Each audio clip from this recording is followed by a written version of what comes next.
So hello everyone, তোমরা সবাই কেমন আছো? আশা করি সবাই ভালো আছো, কিন্তু আমি একদমই ভালো নেই। আজকে আমি আমার কিছু কষ্টের কথা তোমাদের সাথে শেয়ার করব। আমার অনেক সেলাইয়ের কাজ পড়ে আছে, তাই জন্য ভিডিও বানাতে পারছি না। আর তোমরা তো জানোই ভিডিও বানাতে আমি খুব ভালোবাসি, আর ভিডিও না করতে পারলে মন তো খারাপ হবে একটু। আর এদিকে কাস্টমারেরও মন খুশি রাখতে হবে, কাস্টমারকে জিনিস দিতে হবে, কি করব আর সবই মেনে নিতে হবে।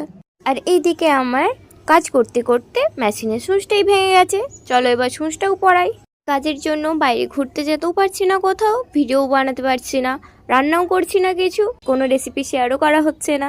আর এখনের ওয়েদারটা কত সুন্দর, এরকম ওয়েদারে একটু ঘুরতে যেতে পারলে নদীর পাড়ে একদম জমে যায়, কিন্তু সেটা আর হচ্ছে না। তোমরা কে কে সেলাইয়ের কাজ করতে জানো অবশ্যই কমেন্ট করে জানাবে, যদি এই ভিডিওটা তোমাদের কাছে যায়।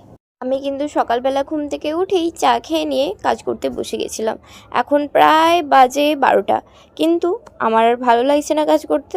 তো ভাবছি একটু বাইরে থেকে ঘুরে আসি।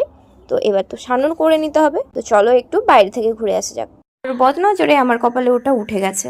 সকালে বৃষ্টি হওয়ার জন্য কলেজে যাওয়া হয় না। প্রতিদিন বিকেলবেলা মেঘ উঠছে, বৃষ্টি হচ্ছে সকাল পর্যন্ত। প্রতিদিন বৃষ্টি আর রোদ হওয়ার ফলে এই শাক পাতাগুলো কত সুন্দর হয়ে গেছে। এগুলো কোন শাক বলো তো? এগুলোকে পুঁই শাক বলে। কত সুন্দর কচি কচি, দেখলেই খেতে ইচ্ছে করবে। তোমরা খাও তো পুঁই শাক? আর এই দেখো আমাদের সজনে ডাঁটার গাছ প্রায় সব শেষ হয়েই গেছে। আমার এই মিনি ব্লগটা এই পর্যন্ত। দেখা হচ্ছে অন্যদিন অন্য কোনো ভিডিওতে। আজকের মতো টাটা, বাই বাই।